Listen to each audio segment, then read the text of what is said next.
Good morning. Good morning, Zoomland. Nice to see you.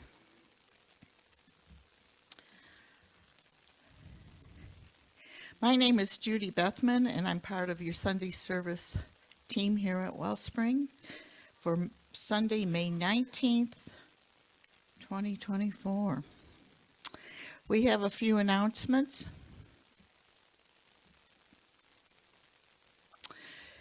Early Birds meet Sunday mornings at 9:30 via Zoom. The link is in the weekly email and on the website, and I guess you're finishing one book and you're going to go to another. So they're just chewing up literature. Our speaker for today is our beloved Shirley Angelluv. Next week, Reverend Kamatara will be here. And for the first Sunday of June, Dr. Edward, and the second Sunday, Reverend Sandy. The Thursday evening group is on break and will return on the 30th, Thursday the 30th. Well, the labyrinth is still an idea and waiting to be formed because we need more stones. So go out and get stoned, okay? And we need about 6, what? Very good, very good, okay. Okay, so the stones need to be about 6 inches, and once we get enough, we can partake about that. You have a question? Oh, okay. All right. A celebration of life service will be held for Nancy Mackey Harris this Saturday, May 25th at noon here at Wellspring. She and her husband Les were members for many years. Brian Kurtz will be here June 21st, 22nd, and 23rd for healing sessions. The cost is $125 and each session lasts about 90 minutes. He is an intuitively guided medical empath whose commitment to service is the common thread in his life's work. And lastly, our prayer team remains ready to serve and support you. You may submit a request via the webpage or give it to Edward. Our prayer team meets virtually on Tuesday afternoons at 4:15 to pray with you. Please consider sitting in your quiet space during that time. We know we are one in spirit, and the energy of prayer knows no limits.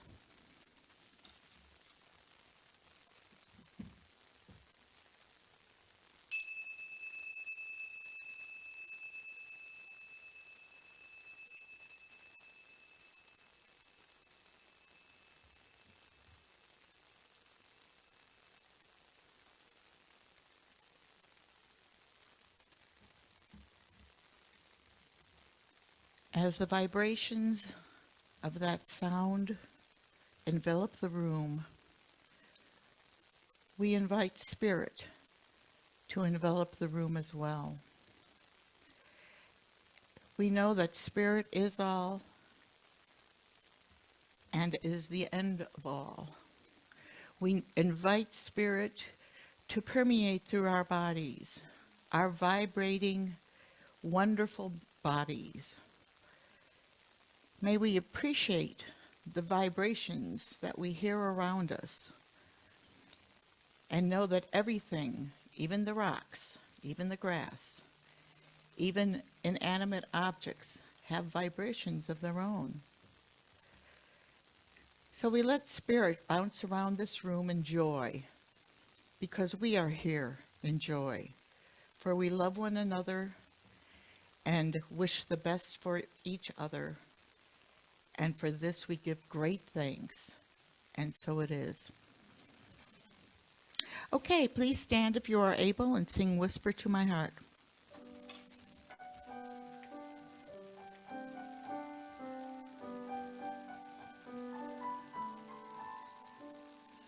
Whisper to my heart, I am hear you. Whisper to my heart, I am listening, God. Spirit like a gentle wind, send your peace to me again. Whisper to my heart.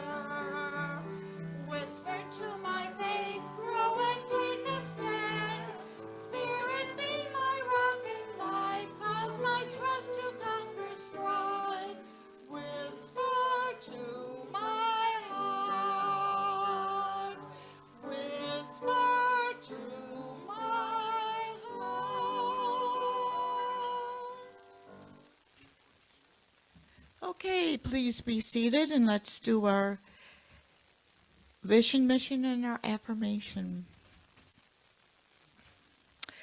Our vision: to elevate spiritual consciousness in our world. Our mission: to support individual spiritual quests through celebration, study, counsel, loving fellowship, and service. Our affirmation: with the Mayflowers in full bloom, we know we are also blooming and unveiling our inner being for all to see. We bravely open our heart so that others may feel the inner love flowing through us from spirit. And so it is. And it's now my great pleasure to present Doug Adams.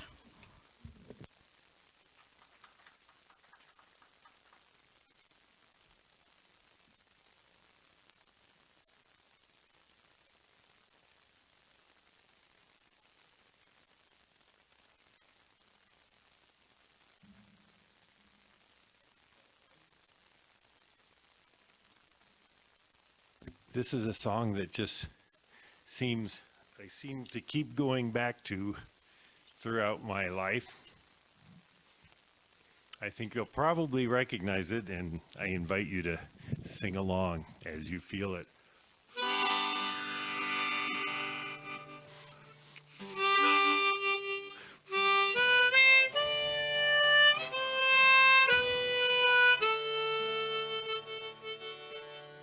To everything turn, turn, turn. There is a season, turn, turn, turn. And a time for every purpose under heaven. A time to be born, a time to die, a time to plant, a time to reap, a time to kill, a time to heal, a time to laugh, a time to weep. To everything turn, turn, turn. There is a season, turn, turn, turn. And a time to every purpose under heaven. A time to build up, a time to break down, a time to dance, a time to mourn, a time to cast away stones, a time to gather stones together. To everything turn, turn, turn. There is a season, turn, and a time for every purpose under heaven. A time for love, a time for hate, a time for war, a time for peace, a time that you may embrace, a time to refrain from embracing.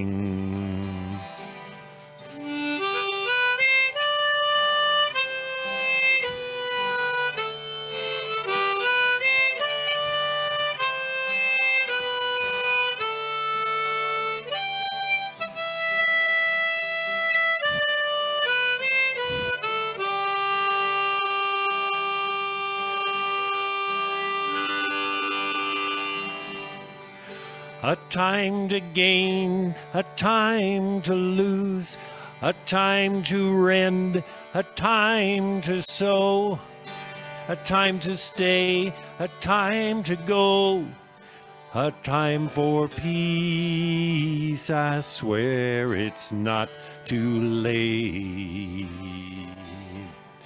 To everything turn, turn, turn. There is a season, turn, turn, turn, and a time for every purpose under heaven.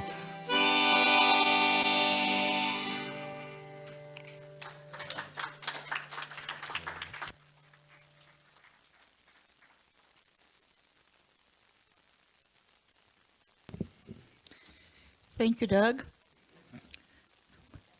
Music, some music, puts you back in time. And if I could tell that Judy back in college what I knew now, she might have taken different paths. Who knows, you know? Okay, well, the reading this morning, Shirley's going to speak about self-knowledge.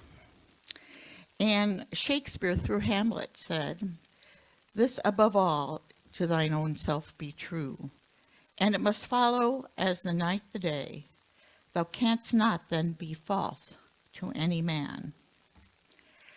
Philosophers and psychologists from all over the world have studied humanity's self-consciousness. But for many of us, the concept of self remains elusive.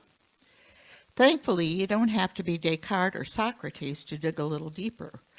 With just a little time and effort, you can learn more about yourself. And the process of self-discovery is worth it.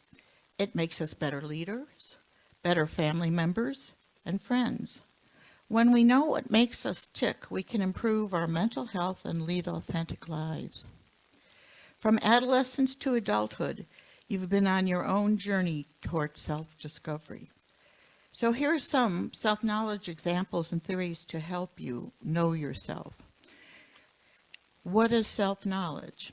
You probably know what your favorite color is or favorite flavor of ice cream, but self-knowledge is more complicated than that. At its core, it's really about examining your thought processes, beliefs, values, and behaviors. The first step to self-knowledge is self-awareness. Having greater self-awareness will make you more honest, more confident, and more creative. That allows you to start living more authentically. You can look for a career more in line with your values, set boundaries in your significant relationships, and become a more confident person. Studies show cultivating self-awareness can help you become a better employee and more satisfied with your job. There are 6 theories of self-knowledge. Shirley's going to give us the 7th. Of course, as all things philosophical, this quickly grows complicated. Throughout history, thinkers have proposed theories about how to get in tune with your internal mental state. There are different but equal ways to try to understand the sources of self-knowledge. Reflect on these and you'll be better equipped to examine yourself. Model 1, the perceptual mode. Philosophers John Locke and Immanuel Kant imagined self-reflection as a sensory experience, just as you would direct your attention to a tingle on your skin, or you can do the same for your sense of self. This model theorizes that you can see the things that make you tick, and thus try to understand them by turning your attention inward. Number 2, the inferential model. This approach is based on the idea that the self isn't something we can see. Rather, it's something you can discover through inference, logic, and analysis. It assumes that all humans are reasonable, albeit imperfectly. That means you can understand and change yourself based on reasoning alone. When you discover a feeling or emotion, you can use an inferential model to ask, does this make sense for me to feel this way? The goal isn't to invalidate your feelings, but to identify the cause. This can reduce feelings of power over you. Number 3, trivial versus substantial self-knowledge. Some thinkers make a distinction between types of self-knowledge. On one level, you have the trivial self-knowledge. An example of this would be, I'm aware I'm wearing a dress. On another level, you have substantial self-knowledge. This refers to your deeper feelings, emotions, and values. For example, I value loyalty in other people. Both involve a type of self-awareness but operate at different levels of consciousness. 4. Understanding emotions. Emotions can oscillate between the trivial and substantial categories. For example, at the trivial level, understanding your feelings is relatively simple. You don't have to think long to know, I'm sad. But some other feelings and emotions are trickier. They exist at a deeper level and aren't as readily available to your higher awareness. You might be subconsciously resentful of a person or thing. Number 5, understanding why. There's a distinction between identifying your own thoughts, beliefs, and values and understanding why they exist. Investigating the why can reveal deep truths about yourself. Number 6, self-ignorance and self-deception. This theory refers to your capacity to ignore your feelings and emotions, but not paying attention to them doesn't mean they don't exist. That's why you need to consciously reflect on your inner workings. And now I invite Shirley to the podium, and she's going to tell us, I think, about the spiritual side. Is that correct, Shirley? Okay.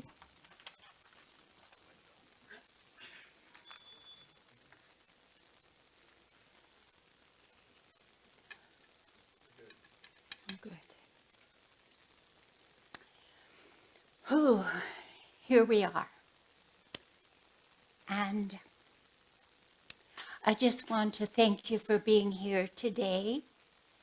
We have several new people today, Dr. Robles and Judy. And I greet all of you. It's good to be up here where I can look out and I can see you. And so,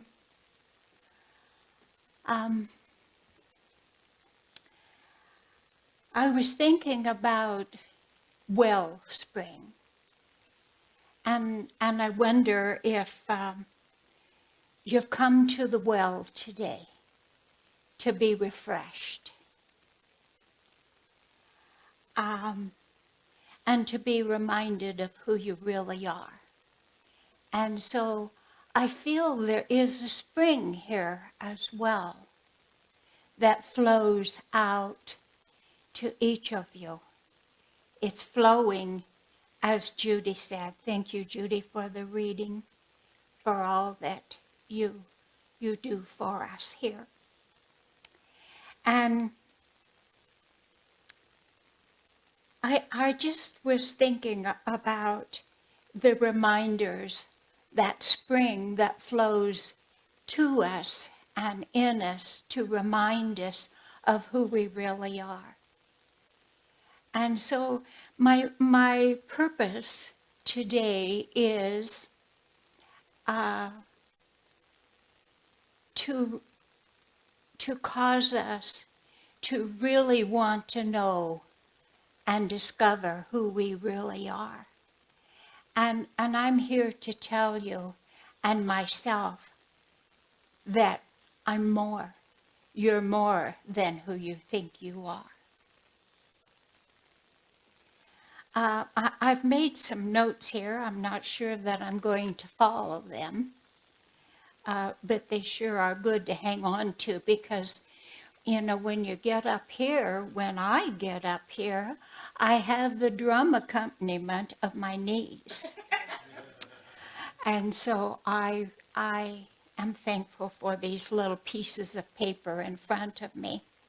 I want to thank Brenda because when I typed this out finally, it was in little tiny words and I couldn't see it. And my one daughter that is the geek in my family, she was away and won't be back till Monday. And so, what am I going to do now? I can't braille it. And so I called Brenda, and Brenda made a house call. She came to my house. She worked with my computer, And now I can read my notes, and I'm grateful. Some of the things that I might be sharing today, you've already read, you've already heard, and so it might cause a knee jerk. But what I had a vision of was I saw a package of seeds. I saw a watering can. I saw a plant. And so what I will be sharing may plant a seed in your mind, in the use of mind, the real, the infinite mind that you use. It might be that I'll water something within you that will bring clarity to what you've already planted in there. Or it might refresh what you already know, and it might cause your mind to expand.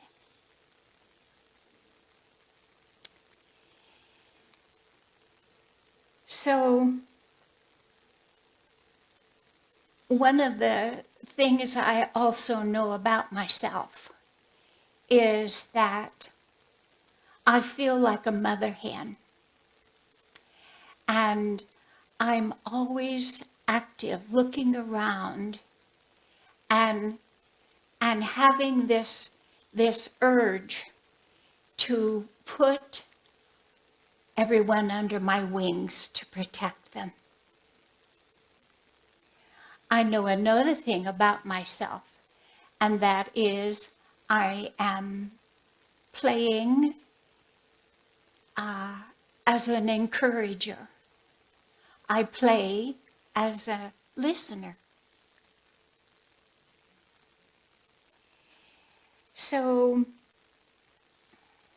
from the age of 6 years old, I have been in quote unquote church. And it was there that I got a lot of my programming. And it was there in my very early beginnings. I did hear about Jesus. I did hear about Yeshua.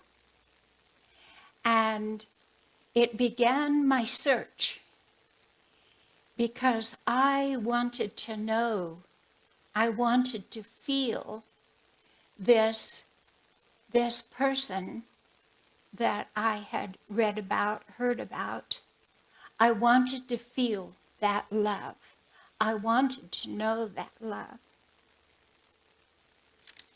Now, I've read a lot of books, and I've listened to a lot of speakers. And I have wanted their experiences. I wanted their experiences that they were sharing. And then I came to the realization I can't have their experience. I can only have my own. And so, you know, there's more and more of an awareness that I am getting as the days go by, that we are all each different expressions of the one. We're not alike. We are different. Our sameness is that within us is that being, that true self that we are. It's in every one of us. So that when I say a part of my practice is, I say, I am my I am presence. And I'm one with the I am presence of every man, woman, boy, and girl, every child. And that takes me to that place within me. It takes me to the knowingness that we're all connected. So that inner being, and I would say today, you know, we talk about, we use the label God. We call this God Spirit. And I am knowing that that very inner being is that. It is that energy. It is that creative source within me. It is the creative source within each of you. And then at some point along the way, we decided that we needed a form. And through that form, we could express, it's a great possibility that we could even access that inner being, that inner God, that inner spirit, and bring it forth into manifestation through our bodies.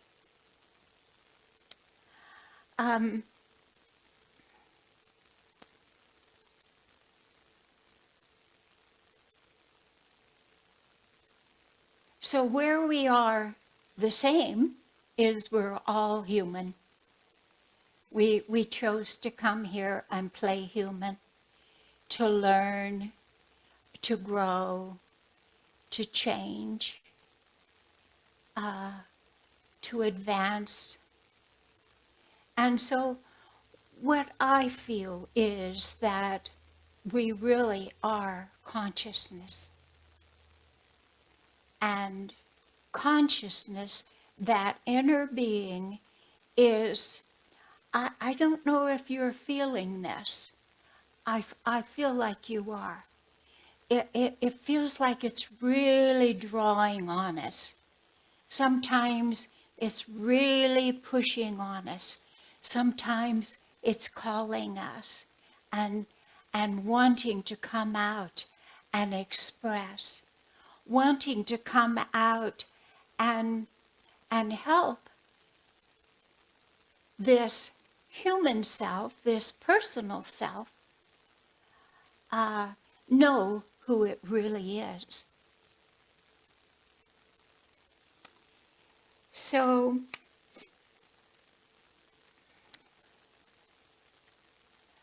I have heard a number of times, and so have you, well, just fake it till you make it. And that hasn't worked for me. That hasn't worked for me. I have put on many masks. You might not know this, but well, how are you today, Shirley?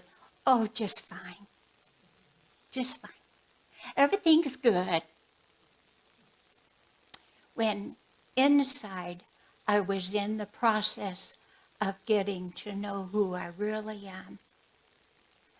I was and I am in the process of discovering the real I am, that I came here to express. There is this whole. I got a wonderful gift for Mother's Day, and I was going to bring it, and it's a big round ball, a glass ball. It is so beautiful, and it has butterflies all over it. And it has spaces in between that I can turn over that ball and turn the light on. And so there's the light within. And as I hold that ball, that day when I received it on Mother's Day, I just wanted to hold it. And it just made me feel so good. And it made me feel also that I was holding the all in all. I was holding the divine that's in each one of us. And I was holding the whole world, the whole planet, the cosmos, all of it. I was holding it. Oh, it felt so wonderful. And it spoke to me of the light. I got to see the light within. And so I'm here to encourage us to find, to discover that light within us. You know, that light, that true being that we are, isn't judgmental. It's not sick. It isn't prejudice. It is the whole being. And so I just have such a desire to, I guess I've been digging the well, my well. I've been digging in it. I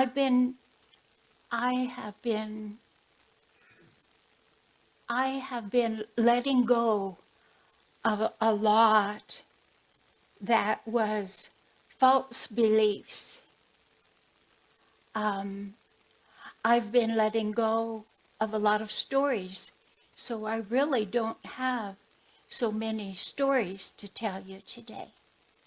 Now, I could be up here and I could maybe impress you by naming some names of authors or naming some names of speakers, and it would look like I'm somebody. But the fact is, whatever the authors are sharing, whatever the speakers are sharing, it's their own experience.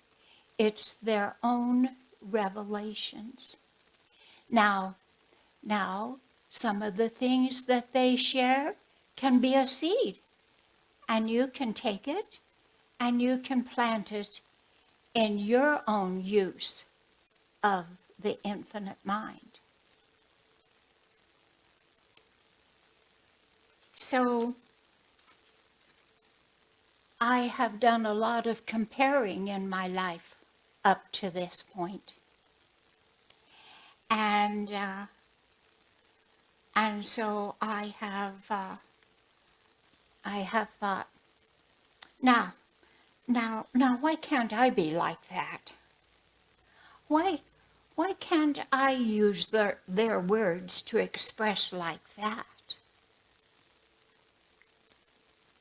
And why don't they see like I see? These have been my comparison. These are the things that I've used to judge myself and to judge others. I really want us to remember and to be able to connect to that inner being. I use my hands and I place it on my heart. But you know, it really isn't in here in the physical heart. It is in consciousness. It's all around us. We've heard that there's no place where God is not. There's no place where love is not. That is the truth. And we can call it God. But there is an energy. There are vibrations, as you spoke of today. There is an isness. There is this infinite mind, and it's everywhere. And how are we going to access it? You know what? We're not just humans. We're not just our personal self. So I am encouraging us to find a way, and maybe I'm planting a seed, maybe I'm planting a desire today for a way to connect with that inner being and to bring it out here. I have had some questions, and maybe they are things to whet your appetite, to ask yourself, and maybe they, even through the questions, you will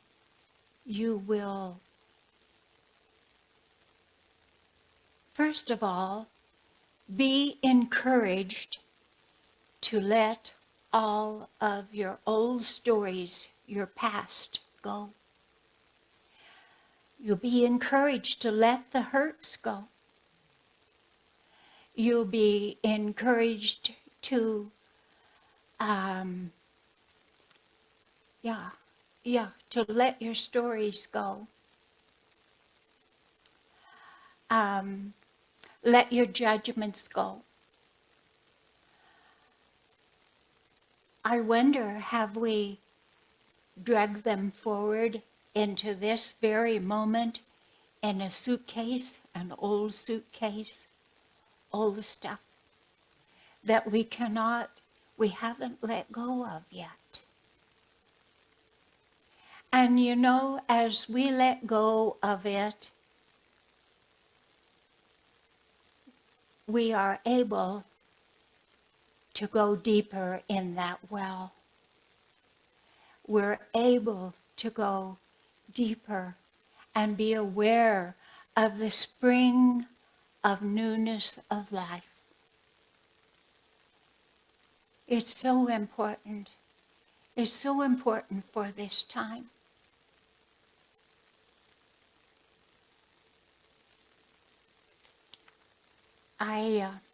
I read a lot of books.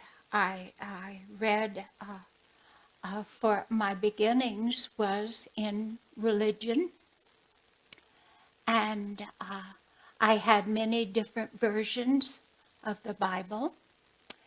And I read in each one of them. I memorized. I underlined. I drew little hearts over here about something that I liked, or I drew a candle over here.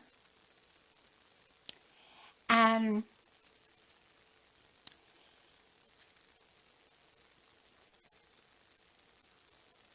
then something happened.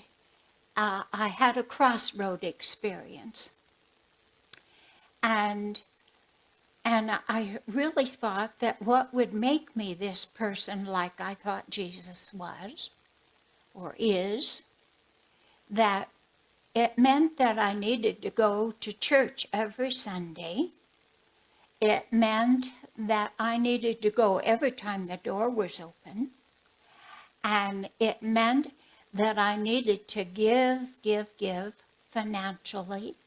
And I just really believed that that was going to fix everything. That was going to create a new life. I didn't like life as it was. And so the crossroads that I came to in the last part of the 80s was that one day I realized I woke up and I didn't have a job.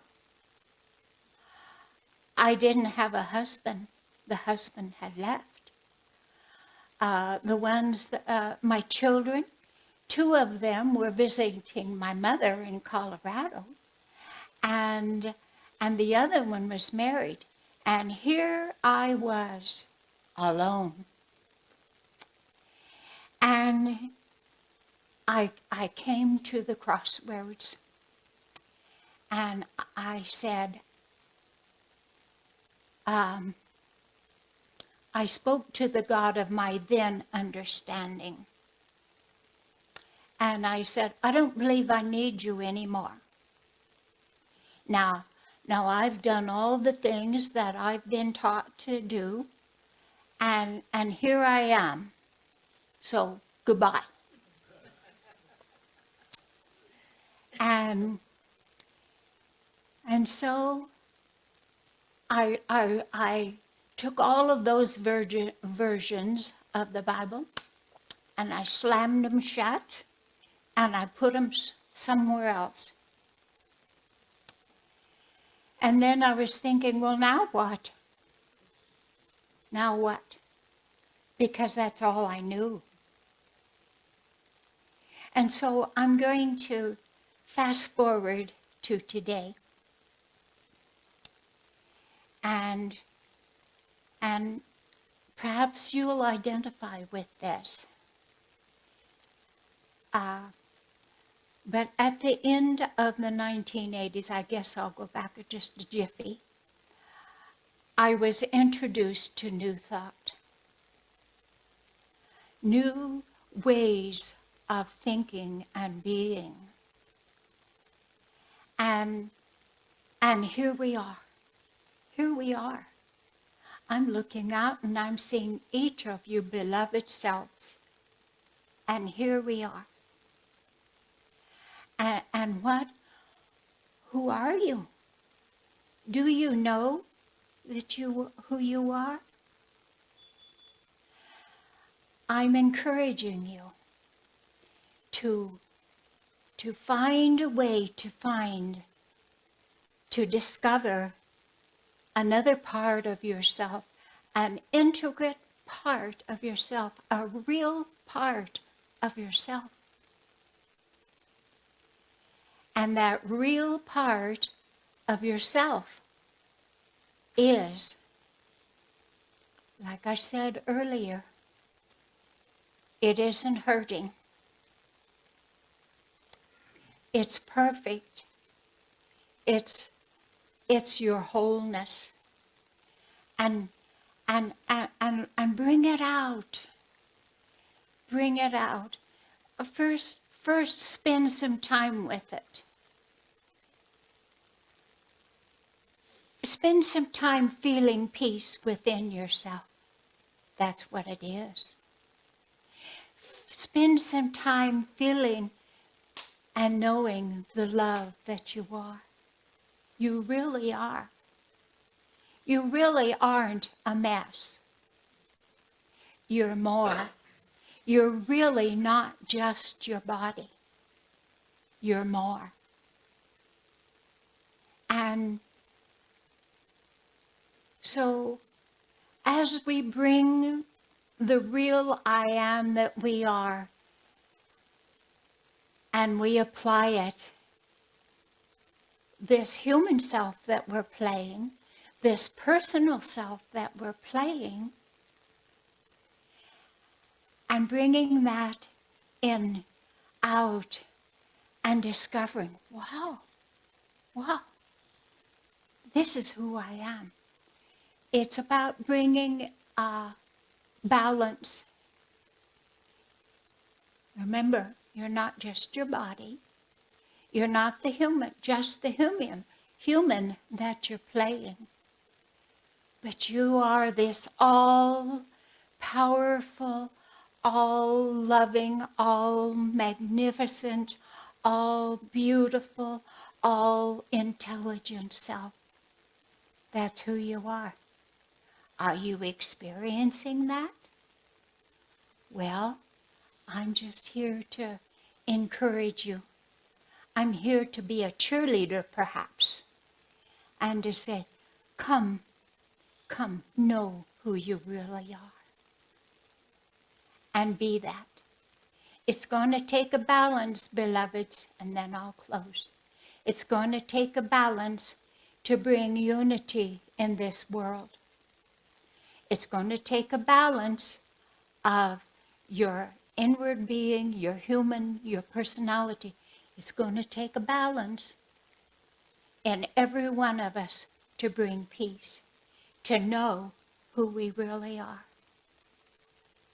And so I am encouraging you and myself to bring it all together and to be that, to be the living example. Could I say, be a new and different billboard for others to see, and your very energy will jiggle that inner being within them. Oh, I want that. I want that for myself. And so that's where I am with it today.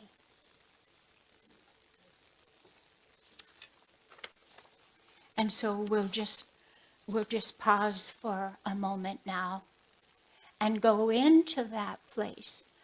Use your imagination of going into the place where you're all peaceful, you're whole, you're complete, you're intelligent, you're perfect. And so when I think of all creation now, that is my intention, to remember as I look upon another and I see, I observe, oh, they're not experiencing their whole real self. So I take this moment and I'm as one voice in here now. I'm speaking as one voice, our all-inclusive voice. And I'm saying, I call forth the conscious awareness of infinite love in every man, woman, and child right now. And I'm knowing that they're hearing in their inward self. A light is turning on, a conscious awareness is there, and I'm calling it out to be all of their experience. And therefore, as we look around, it's for the good of all. And there will be peace on earth. There will be unity. I'm calling it forth. And so it is.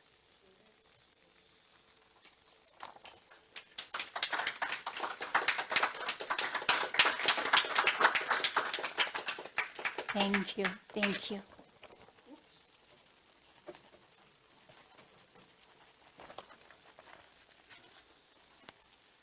Oh, my coffee.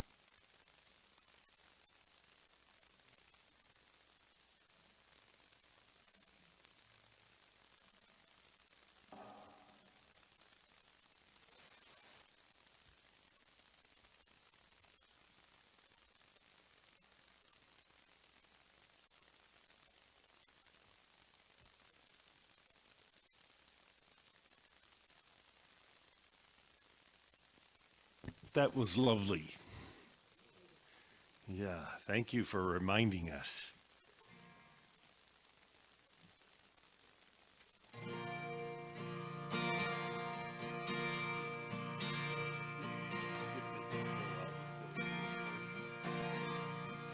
There's a little fountain of peace in my heart, in my heart.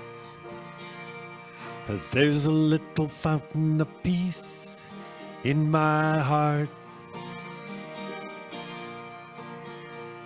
Water so sweet to taste may lend my life a little more grace, make the world a little happier place in my heart. There's a little fountain of peace in your heart, in your heart. There's a little fountain of peace in your heart. That little fountain of peace, its waters shall never cease. If you tend it, it will increase in your heart.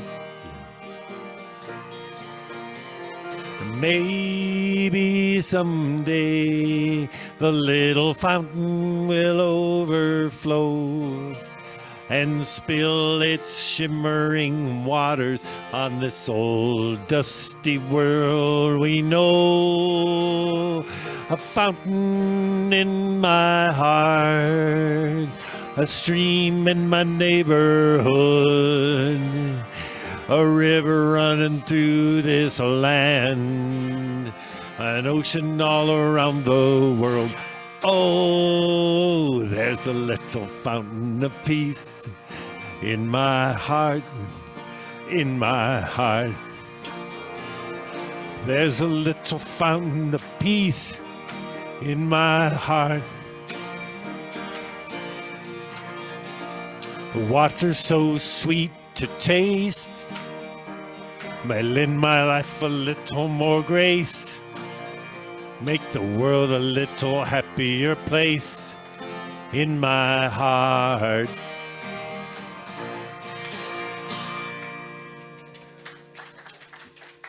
Thank you.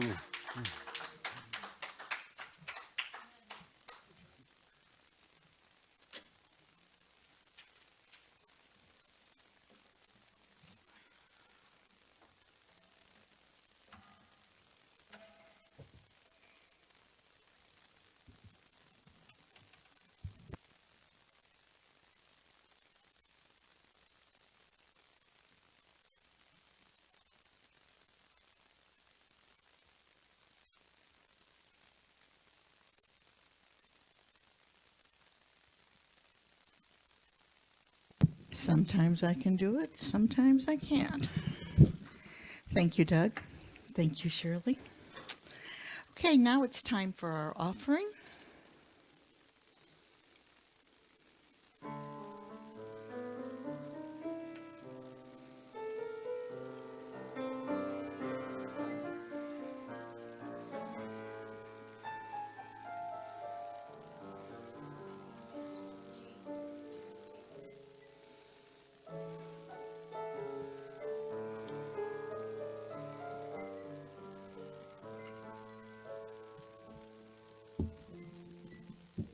Thank you, Jim.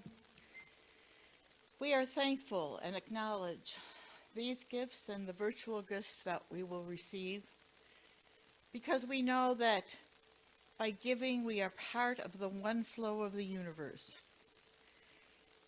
And this will expand out into the universe and provide goodness and mercy. For this we give great thanks, and so it is. Okay, there are a number of folks who contributed to this service, to the production. We thank our tech crew, Brenda and Edwin, and Jim for the offering, and Barry and Doug, and most of all Shirley for the wonderful message. And I guess you can thank me. Okay. Okay. Anything for applause, right? Okay. We thank you for joining us in Zoom land and here in the sanctuary. And lastly, those in Zoom who want to stay around for the Zoom meeting may do so. And for those of you here in the sanctuary, we can go into the social hall where we have a wonderful time visiting. Please stand if you are able and read with me the benediction followed by a congregational song. Spirit in the midst of us is mighty.